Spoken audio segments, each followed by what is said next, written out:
Yo, what's up guys, welcome back to another video. This is a reaction to the world's first floating hotel abandoned in North Korea. I'm not gonna lie, I saw this video pop up and I just thought, yeah, this is an interesting reaction. It's a random one. I don't know if anyone's gonna care, but just seeing the title, the fact that it's in North Korea, the fact that it's a floating hotel, I've got a lot of questions. So yeah, we're gonna jump into this reaction, hopefully you're going to enjoy. If you want to see some more of my reactions, links are in the description to my Patreon. You can see series reactions, movie reactions, YouTube reactions that I can't post because maybe they get age restricted or whatever, and many other reactions as well. And I've been posting there for over 2 years now, so there's a good 200 or so videos plus, probably more, since I started posting on there that I've not been able to post to YouTube. So yeah, links are in the description to that. But let's jump into this and see.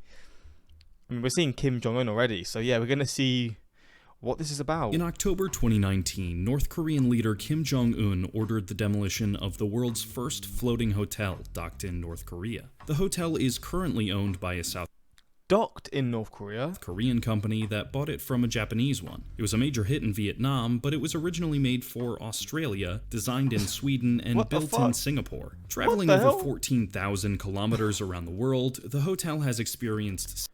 It looks good though. It's got its own tennis court. Floating hotel, that is the wildest thing I've ever seen. What the hell? Cyclones, fire, World War II ammunition, and a murder. This may all sound confusing to you, so let's start at the beginning. In the 1980s, Doug Tarka, the town developer of Townsville, and his son Peter Tarka wanted something unusual and innovative to attract tourists to their city. Townsville is a city in Australia located near the famous Great Barrier Reef. Hailed as a natural wonder, the Great Barrier Reef is the world's largest coral reef system. The unmatched beauty of the life under the seawater brings millions of tourists from around the world to this area. The original plan of Doug Tarka was to permanently moor 3 cruise ships along the city coast to create a safe anchorage on the reef, but this plan was later rejected as being too impractical. They then came up with another brilliant idea. They would build the world's first floating hotel. Now, I know what you're thinking, we already have floating hotels, they're called ships and they've been around for centuries. But Doug Tarka didn't want a ship, he wanted a floating hotel. He believed that you could tell the difference when you see one. The floating hotel would be 7 stories high, 90 meters long, and its width would be shorter than that of a typical cruise ship. Unlike a ship, it would not propel on its own, rather it would sit still on the seawater and could occasionally be moved from one place to another using a carrier ship. How did they get it on there? A Swedish company designed the hotel, and the construction began in Singapore at a company that built offshore living quarters at oil rigs. The hotel building costs came with a hefty price tag, estimated to be up to $20 million US, and adjusted for inflation around $42 million in 2020. Upon completion, the innovative hotel was towed all the way from Singapore to Australia for its grand unveiling. A massive, heavy lift ship carried the hotel more than 4,000 kilometers to its destination off the Australian coast. After arriving, it was connected to a number of anchors to stop it from floating away. The floating hotel was named the Four Seasons Great Barrier Reef Resort after the names of 2 stakeholders, Four Seasons and the Great Barrier Reef Holdings Limited. The hotel sat over the John Brewer Reef in the open sea some 70 kilometers off the coast of town. 70 kilometers? So it's right in the middle of the ocean. That is so crazy. It looks so shallow here as well. I mean, it must be. From a I guess the Barrier Reef area is just shallow. I don't really know. I've not really looked into the Great Barrier Reef. I just know it's in... They're trying to protect it and stuff, but is it like shallow waters there? It looks really shallow. Distance, it looked like a 7-story building was resting on endless seawater. As you come closer, you could see that the hotel was much more than just a giant building. It was a world-first attempt to have people staying on the reef in a floating hotel.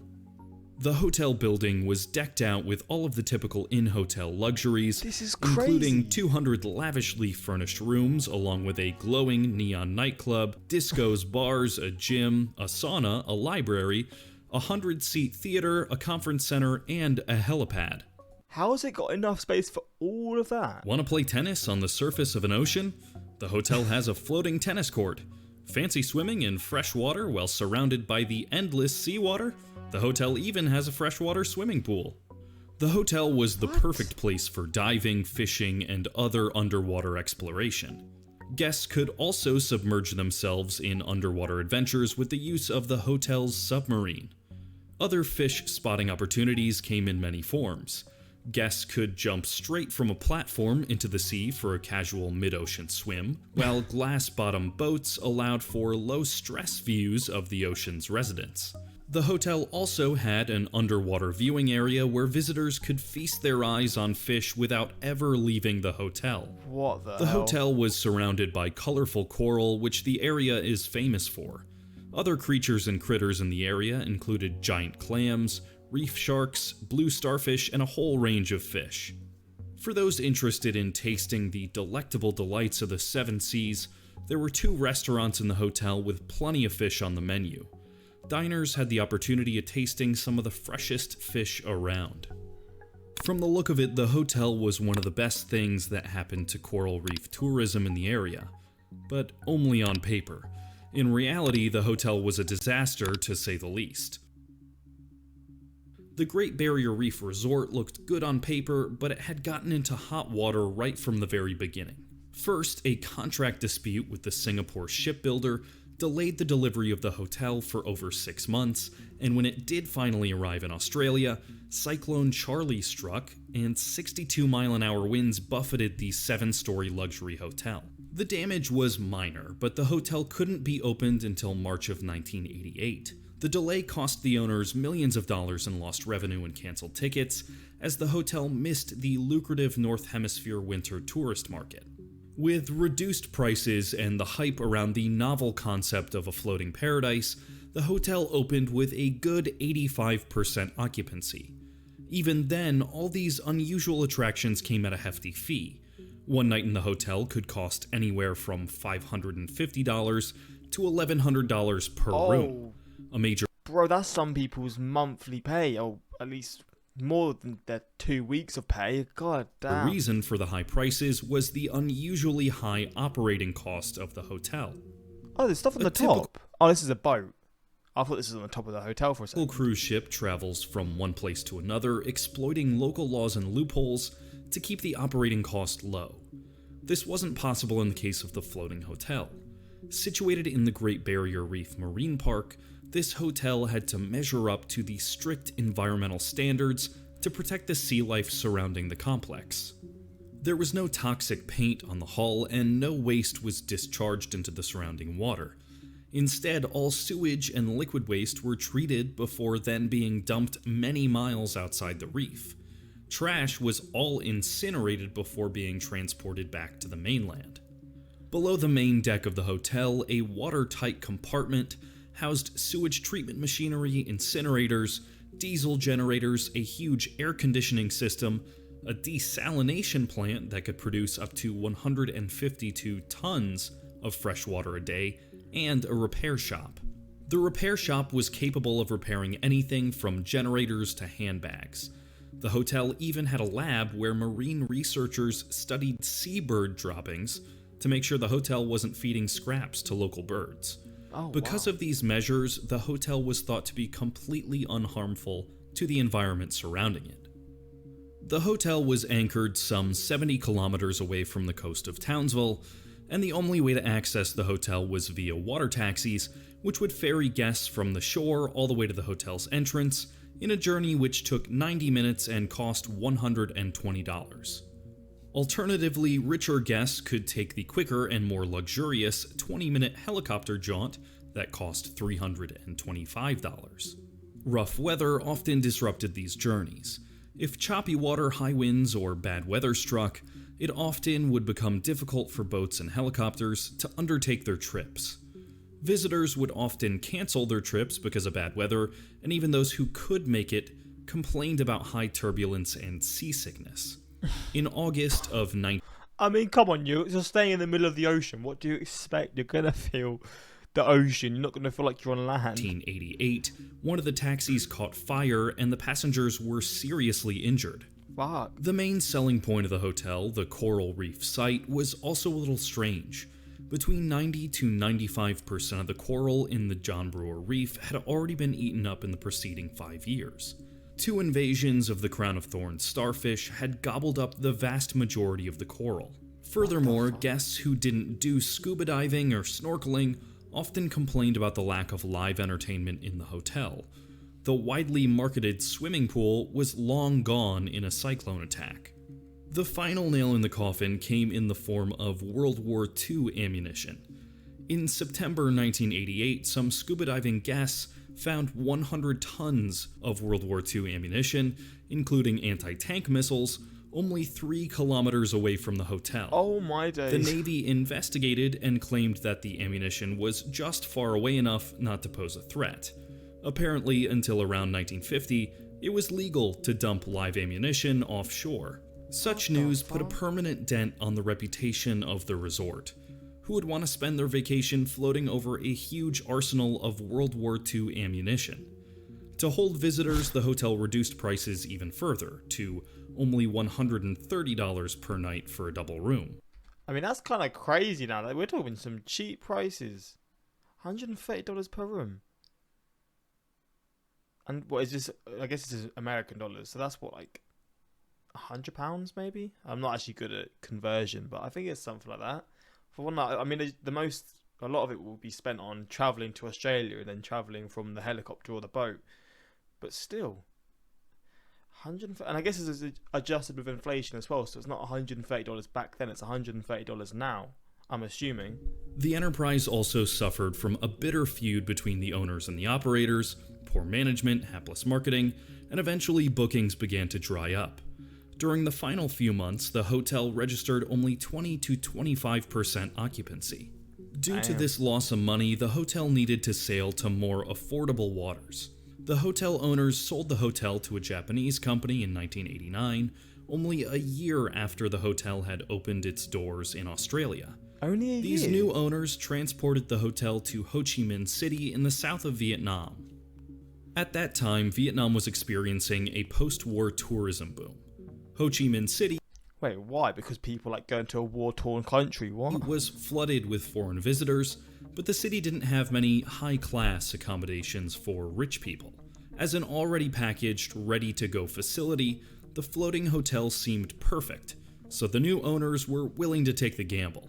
The journey from its Australian port to Ho Chi Minh City was another epic adventure of over 5,000 kilometers. Upon its arrival, the hotel was moored in the Saigon River, renovated to give it a local look, and renamed the Saigon Floating Hotel. The place was ready for its second life. In Vietnam, the Saigon Floating Hotel became an instant hit.